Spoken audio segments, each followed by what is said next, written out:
तो प्यार करने वालों के बीच में जब लड़ाई जैसे हालात पैदा हो जाए और बहस इतनी छोटी सी बात पर छिड़ जाए कि उसी को सत्य मानकर सालों से निभा रहे रिश्ते को एक झटके में ख़त्म कर दे।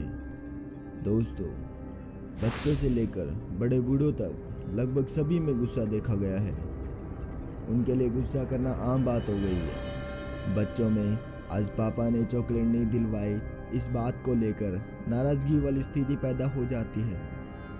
बात छोटी हो या बड़ी, झूठी हो या सच्ची, आमतौर पर गुस्सा किसी भी बात पर आ सकता है। किसी के तो गुस्सा हमेशा नाक पर ही चढ़ा रहता है। दो चार विपक्ष राय क्या रख दे, सर फोड़ने को आते हैं। इस प्रकार की प्रवृत्ति वाले लोगों से सदैव सावधान रहना चाहिए। गुस्से में तो इंसान को इंसान से ज़्यादा उस बात से मतलब होता है जो उसके अंदर चुभ रही होती है। वो तो बाद में उसे एहसास होता है, लेकिन कई बार गुस्सा करना जायज़ भी साबित होता है। व्यक्ति को अपने हक के लिए लड़ना पड़ता है, इसलिए सामने से आक्रामक विरोध भी होता है। सालों से गुलामी की जंजीरों से मुक्त होने के लिए कड़ा संघर्ष करना पड़ा था। उस समय आज़ादी के लिए हिंसा का भी सहारा लिया गया, जो कि अनिवार्य भी था। अहिंसा के समर्थन की आड़ में तो उनको अपने सहायक का इरादा ही समझ में नहीं आया।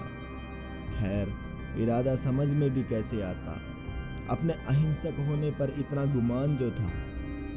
दोस्तों, आज भारत आज़ाद है, लेकिन आज़ाद होने के बावजूद भी आज परिवार के सदस्यों में आपसी मतभेद के चलते युद्ध वाले हालात हो जाते हैं। इतना आक्रोश बना ही रहता है। गुस्से की वजह जो भी हो, चाहे गुस्से की वजह कितनी भी सच्ची ही क्यों ना हो, लेकिन अंत में परिवार तो बिखर ही जाता है ना। नमस्कार दोस्तों, मेरा नाम है अभिमन्यु और आप देख रहे हैं माननीय फिटनेस चैनल। आज हम इसी विषय पर चर्चा करेंगे कि हमें गुस्सा क्यों आता है, ईश्वर क्यों कुछ नहीं करता जब हमें गुस्सा आता है। तो दोस्तों, बने रहिए मेरे साथ इस वीडियो के अंत तक।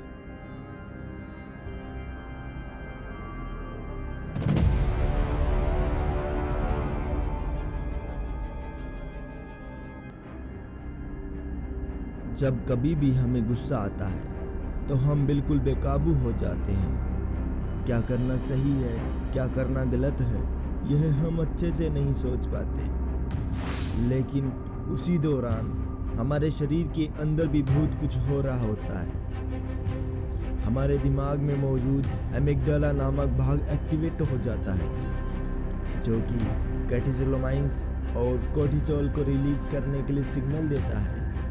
ये केमिकल्स हमारे हार्ट रेट और ब्लड प्रेशर को बढ़ा देते हैं। ब्लड आंतों के पथ से हटकर सीधा हमारे सिर, हाथों और पैरों की तरफ बहने लगता है, जो कि हमें लड़ने के लिए तैयार करता है, जिससे हम अपने आप को शक्तिशाली महसूस करते हैं। लेकिन ऐसे में पाचन क्रिया बिगड़ भी जाती है। ध्यान रहे दोस्तों, ज़्यादा बार गुस्सा करना हमें नुकसान ही पहुंचाता है, क्योंकि ये केमिकल्स फैटी एसिड्स को भी रिलीज करते हैं, जिनके कई बार ब्लड वेसल्स में जमने के कारण ब्लड फ्लो कम हो जाता है। इस प्रकार हार्ट अटैक और स्ट्रोक आदि होने की संभावना बढ़ जाती है। लेकिन दरअसल गुस्से की उत्पत्ति हुई कैसे, इसको समझने के लिए हमें अपने अतीत में जाना होगा। इसकी शुरुआत कैसे हुई और ये क्यों अभी तक लोगों के दिलो दिमाग में इस कदर छाया है कि लोग अपनों को ही भूल जाते हैं और कुछ गलत कदम उठा लेते हैं। सालों साल क्रोध की आग में जलता हुआ इंसान क्यों इसको अपने जीवन का एक महत्वपूर्ण हिस्सा मानने लगा। बात उस समय की है जब इंसानों का जीवन जानवरों जैसा होता था। आज के युग जैसी सुख सुविधाएं नहीं होती थी। उसको अपनी जीविका के लिए कड़ा संघर्ष करना पड़ता था। खाने के लिए इधर उधर भटकना उन्हें हिंसा करने पर मजबूर कर देता था। बाद में जो मिल जाता उसी में खुद को संतुष्ट कर लेता था। उसके सामने ऐसी परिस्थितियां आई कि उन्हें खुद की रक्षा हेतु क्रोध जाहिर करना पड़ा। खाने की तलाश ने उन्हें बेकाबू कर दिया। दोस्तों, जब हम खाना खाते हैं तो यह ज़्यादातर ग्लूकोज में परिवर्तित हो जाता है। यह ग्लूकोज ब्लड के द्वारा अब्जॉर्ब कर लिया जाता है और फिर हमारी कोशिकाओं में भेजा जाता है, खासकर जो हमारे मस्तिष्क में मौजूद होती है। हालांकि जब ग्लूकोज का स्तर गिरता है तो हमारे मस्तिष्क को लगता है कि कोई खतरा है। यह तनावग्रस्त हो जाता है, जिससे हम बेसब्र और चिड़चिड़े हो जाते हैं, जो अंततः गुस्से का कारण बनती है। तो देखा दोस्तों आपने, हम अपने अतीत में किस तरह गुस्से का उपयोग किया करते थे। सभी कार्य स्वयं ही किया करते थे, ना ही कोई काल्पनिक ईश्वर था। वो तो बाद में उन्होंने अपनी सहूलियत के हिसाब से इसकी कल्पना की।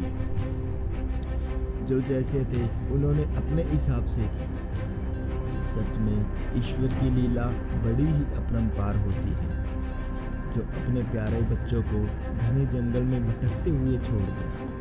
फिर उसका सामना हुआ खूंखार जंगली जानवरों से, जिनसे बचने के लिए वो दर बदर की ठोकरें खाकर इधर उधर भटकने लगा। इतना डरा हुआ प्राणी स्वयं ही अपनी मदद करता है, कोई ईश्वर नहीं आता। खैर छोड़िए, वो तो अपने चाहने वालों को ही नहीं छोड़ता। इतना प्रेम भाव कहीं नहीं देखा जो अपनों को जल्द ही अपने पास बुला लेता है। दोस्तों, मैं किसी की आस्था को ठेस नहीं पहुंचाना चाहता और मेरा इरादा भी ठेस पहुंचाने का कतई नहीं है। मैं तो अपने मौलिक कर्तव्य का पालन कर रहा हूँ। भारत के संविधान के अनुच्छेद 51A के अनुसार भारत के हर एक नागरिक को उसके मौलिक कर्तव्य का पालन करना चाहिए। अनुच्छेद 51A के क्लॉज H में हमें वैज्ञानिक सोच और मानवतावाद को बढ़ावा देने को कहा गया है। मैं अपना काम बखूबी निभा रहा हूँ। तो दोस्तों, अगर वीडियो अच्छी लगी हो तो अपने दोस्तों के साथ साझा अवश्य कर सकते हैं। धन्यवाद।